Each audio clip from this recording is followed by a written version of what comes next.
بسم الله الرحمن الرحيم. ويوم يعض الظالم على يديه يقول يا ليتني اتخذت مع الرسول سبيلا يا ويلتى ليتني لم أتخذ فلانا خليلا لقد أضلني عن الذكر بعد إذ جاءني وكان الشيطان للإنسان خذولا وقال الرسول يا رب إن قوم اتخذوا هذا القرآن مهجورا. അസ്സലാമു അലൈക്കും വറഹ്മത്തുള്ളാഹി വബറകാതുഹു. ഖുർആൻ പദം 1208 ദിവസത്തിലേക്ക് എല്ലാവരെയും ഹാർദമായി സ്വാഗതം ചെയ്യുന്നു.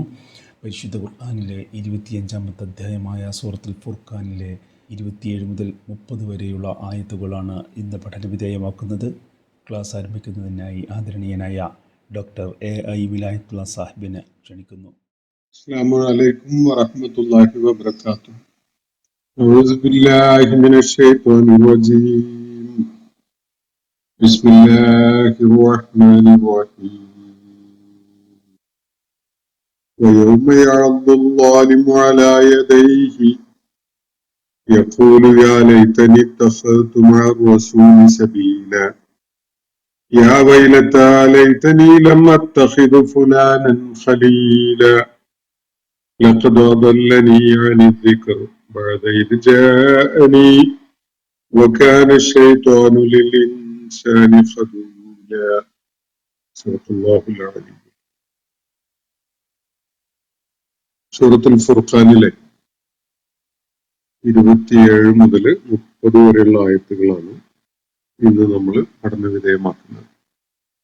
അവസാനത്തെ ആയത്തെ ഞാൻ വായിക്കാൻ വിട്ടുപോയിട്ടുണ്ട്. വഖാല റസൂലു യാ റബ്ബി ഇന്ന ഖൗമി ഇത്തഖദൂ ഹാദൽ ഖുർആന മഹ്ജൂറ എന്നുകൂടി അതിനോട് ചേർത്ത് വായിക്കാം. 27 മുതൽ 30 വരെയുള്ള ആയത്തുകളാണ് സൂറത്തുൽ ഫുർഖാനിലെ. സത്യനിഷേധികള് വല്ലാത്ത നിരാശയിലും ഇച്ഛാഭംഗത്തിലുമാകുന്ന ഏറ്റവും വലിയ ദുഃഖത്തിലേക്ക് കൊണ്ടുപോകേണ്ടി വരുന്ന ഒരു സന്ദർഭത്തെ പരാമർശിക്കുകയാണ് ഈ ആയത്തുകളിലായിട്ട് അല്ലാഹു സുബ്ഹാനഹു വ തആല.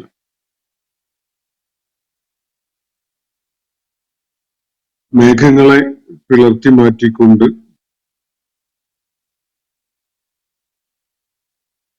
മലക്കുകൾ കൂട്ടം കൂട്ടമായി ഇറക്കപ്പെടുന്ന ആ നാളിൽ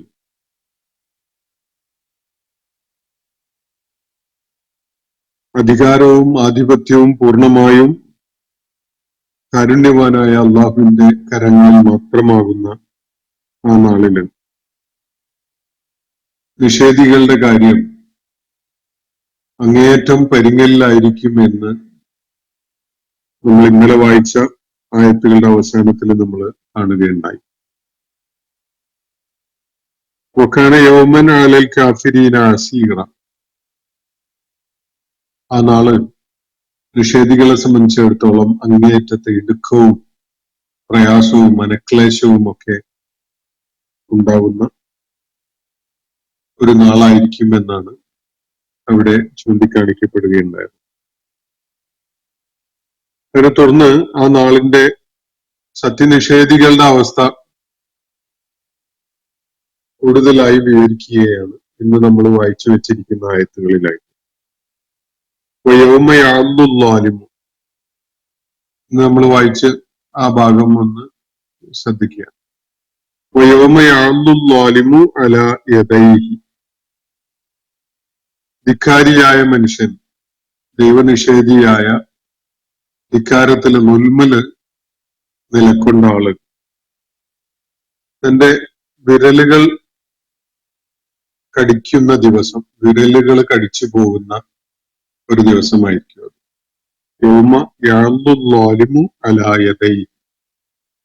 തന്റെ കൈവിരലുകൾ കടിച്ചു പോകുന്ന അതൊരു ജെസ്ചറാണ്. മനുഷ്യന്റെ യാതൊരു പ്രതീക്ഷയില്ലാത്ത നിരാശയുടെയും വിഷമത്തിന്റെയും ഒക്കെ ഒരു പടുകുഴിയിലേക്ക് വീണു പോകുമ്പോ പ്രതീക്ഷയുടെ യാതൊരു തരിമ്പും അവൻ കൺമുന്നിൽ കാണാതെയാകുമ്പോ അവൻ കാണിക്കുന്ന ഒരു ശരീരത്തിന്റെ ഒരു ഭാഷയാണ്, ഒരു ആംഗ്യമാണ് യഥാർത്ഥത്തിൽ വിരല് കടിച്ചു പോവുക എന്ന് പറയുന്നത്. ഒരുപക്ഷെ എല്ലാ സംസ്കാരങ്ങളിലും അങ്ങനെ ഒരു ശരീരഭാഷ ഉണ്ടാവണം.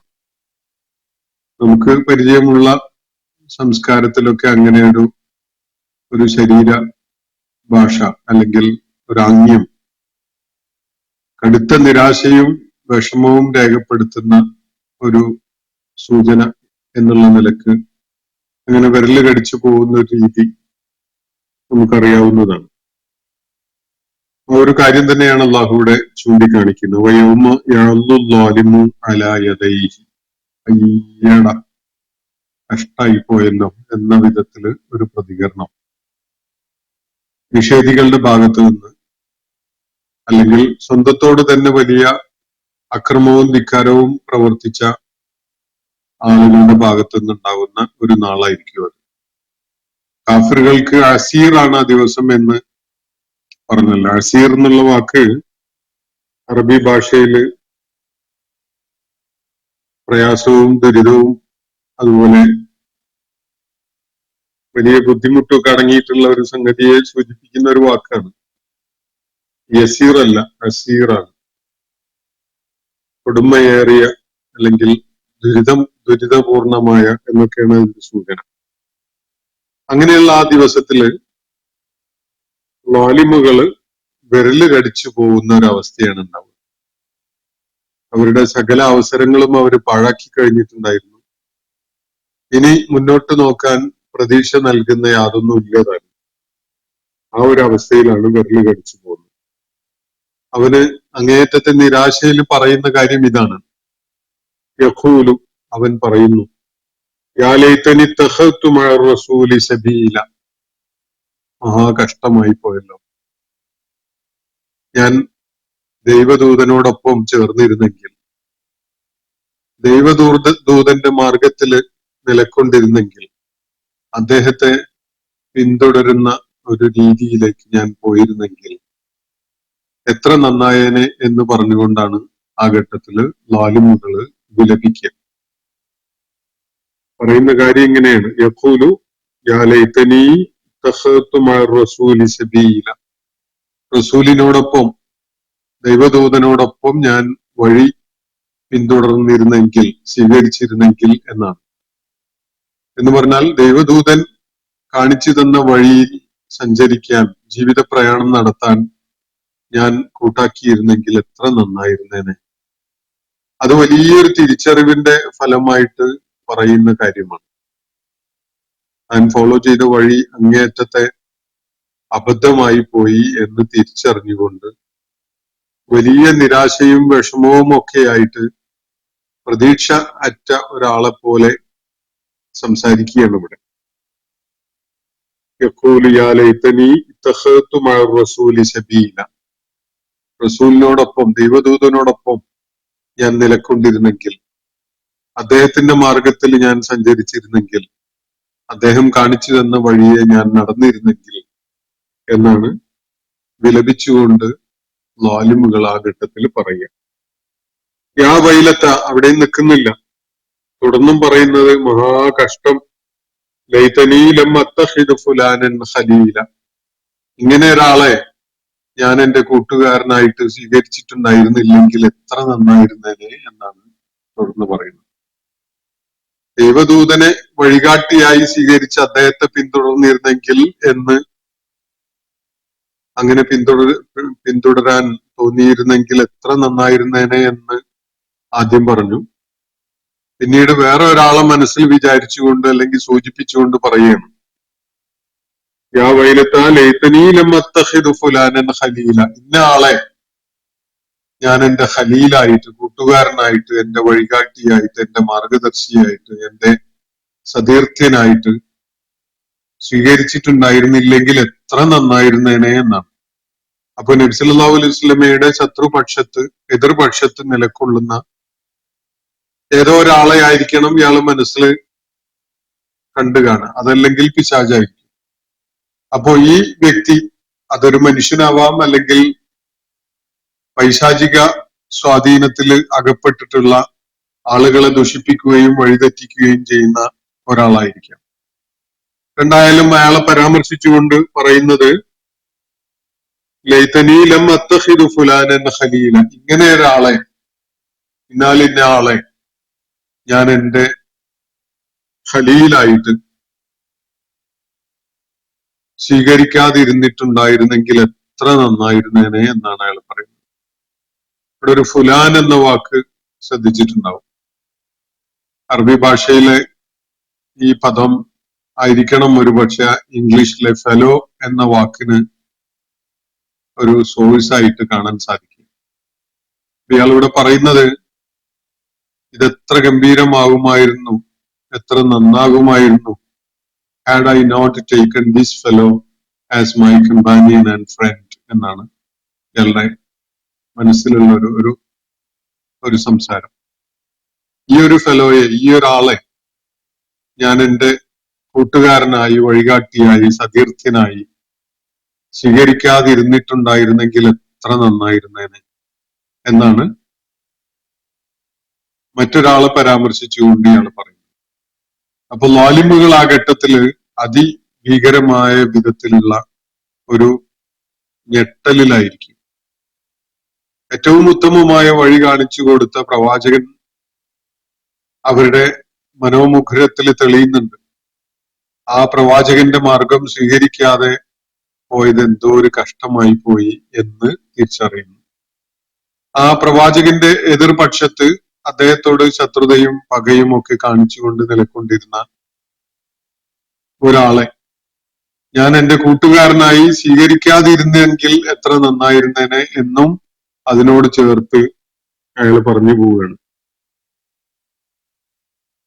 يقول يا ليتني اتخذت مع الرسول سبيلا يا ويلتى ليتني لم اتخذ فلانا خليلا. തുറന്നു പറയുന്നത് ലഖദ് അളല്ലനി അനി ദിക്ർ, അവൻ എന്നെ ഉത്ബോധനത്തിൽ നിന്ന് തെറ്റിച്ചിരിക്കുകയാണ്. കൃത്യമായ ബുദ്ധിപരമായ യുക്തിപൂർവമായ ഒരു ഉത്ബോധനം, ഒരു മാർഗദർശനം എനിക്ക് നൽകപ്പെട്ടതായിരുന്നല്ലോ, അതിൽ നിന്ന് എന്നെ പിഴപ്പിച്ചത് ഇവനാണ്. അതാണ് അയാൾ ആ സമയത്ത് തിരിച്ചറിയുന്നത്. ലഖദ് അളല്ലനി, അവൻ എന്നെ പിഴപ്പിച്ചു കളഞ്ഞു. അനിദ്ദിക്രി, ഉത്ബോധനത്തിൽ നിന്ന്.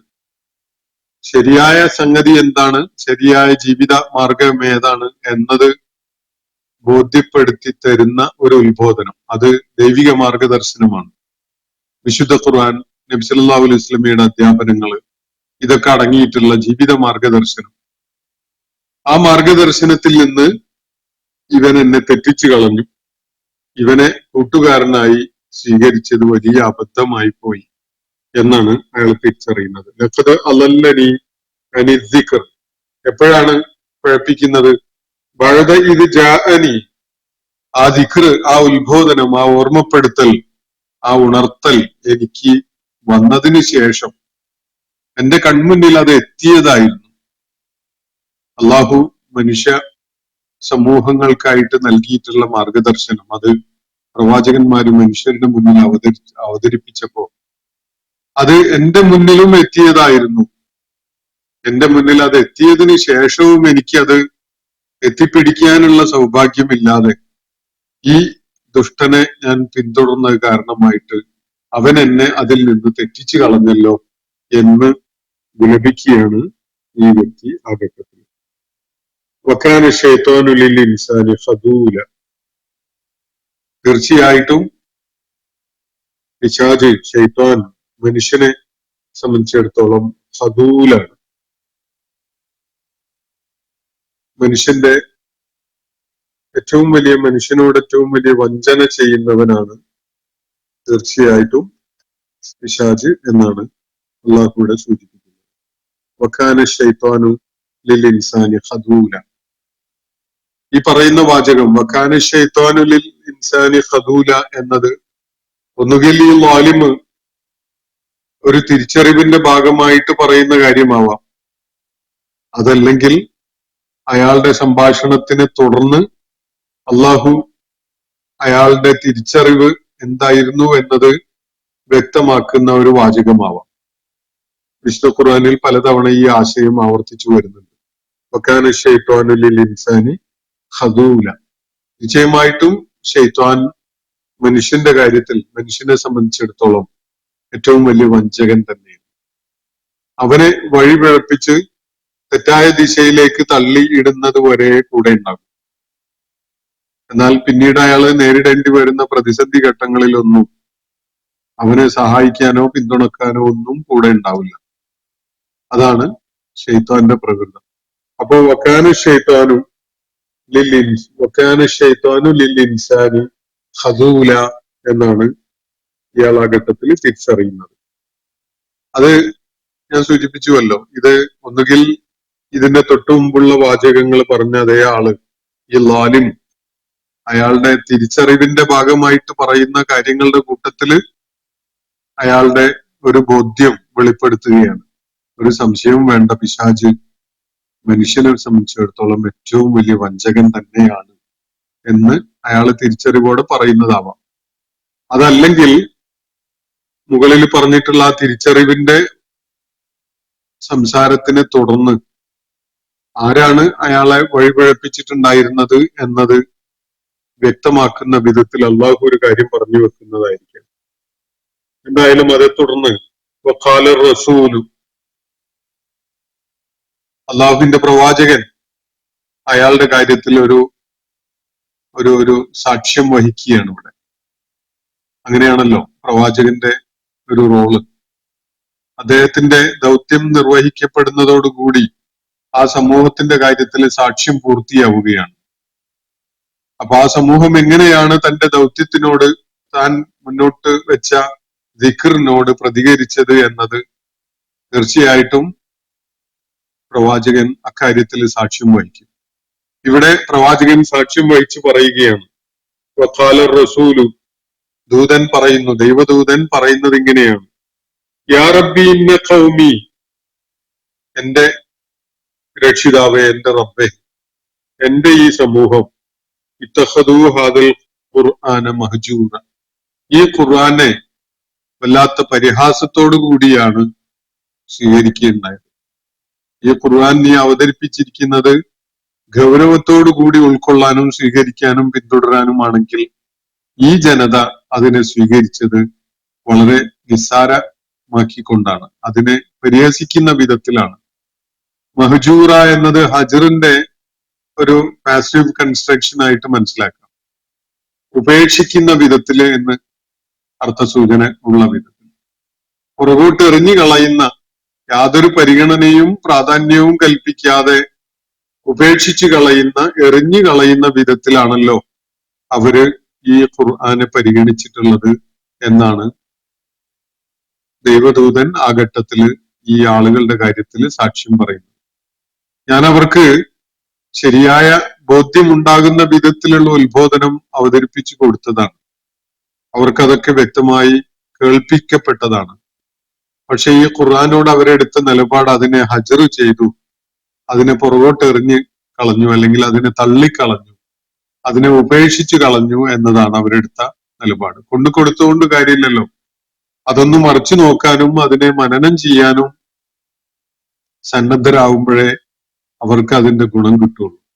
കേട്ടുകൊണ്ടിരുന്ന ദൈവിക വാക്യങ്ങളെ ശ്രദ്ധാപൂർവം ഉൾക്കൊള്ളാനും അതിന്റെ ആശയം ശരിയാണോ എന്നത് പരിശോധിക്കാനും ഒന്നും കൂട്ടാക്കുന്നതിന് പകരം അവര് അതിനെ പൂർണ്ണമായിട്ട് തള്ളിക്കളയുന്ന, മാറ്റി നിർത്തുന്ന, ഉപേക്ഷിക്കുന്ന, കയ്യൊഴിയുന്ന ഒരു നിലപാടാണ് സ്വീകരിച്ചിട്ടുള്ളത് എന്ന് ദൈവദൂതൻ ആ ഘട്ടത്തിൽ സാക്ഷ്യം പറയും. ഞാന് ഇവരുടെ മുന്നിൽ ദിക്ർ അവതരിപ്പിച്ചിട്ടുണ്ട്, അത് വിശദമാക്കി കൊടുത്തിട്ടുമുണ്ട്. പക്ഷെ ഇക്കൂട്ടര് അതിനെ ഗൗരവത്തിൽ എടുക്കുകയുണ്ടായില്ല. ഈ കൂട്ടർ അതിനെ ഒരു പ്രാധാന്യവും കൽപ്പിച്ചില്ല. അതിനെ നിസ്സാരമായി കണ്ടു, അതിനെ തള്ളിക്കളഞ്ഞു, എറിഞ്ഞു കളഞ്ഞു, പുറകോട്ട് തള്ളി മാറ്റി. ഇങ്ങനെയൊക്കെയാണ് അവരതിനെ കണ്ടിട്ടുള്ളത്.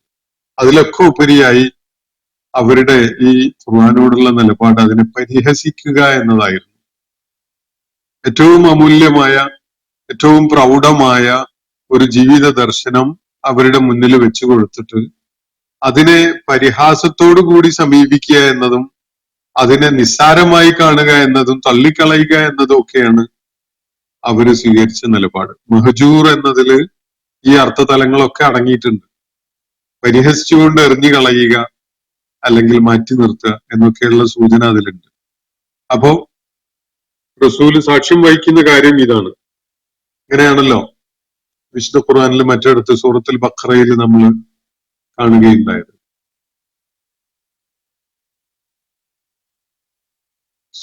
സൂറത്തുൽ ബഖറയിലെ ഖിബലയുടെ മാറ്റത്തെ പരാമർശിച്ചുകൊണ്ട് പറയുന്നിടത്ത് അള്ളാഹു ഇത് സൂചിപ്പിക്കുന്നുണ്ട്.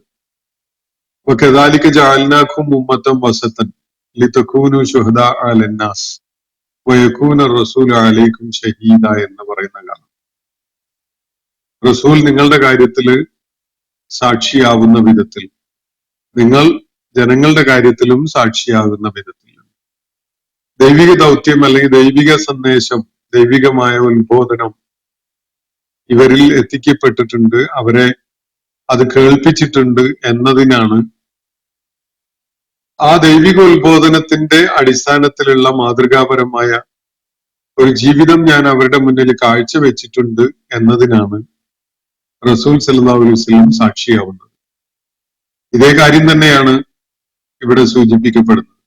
റസൂൽ പറയുന്നത്, ഞാൻ ഇവരുടെ മുന്നിൽ ഇത് അവതരിപ്പിച്ചതാണ്, അവരെ കേൾപ്പിച്ചതാണ്.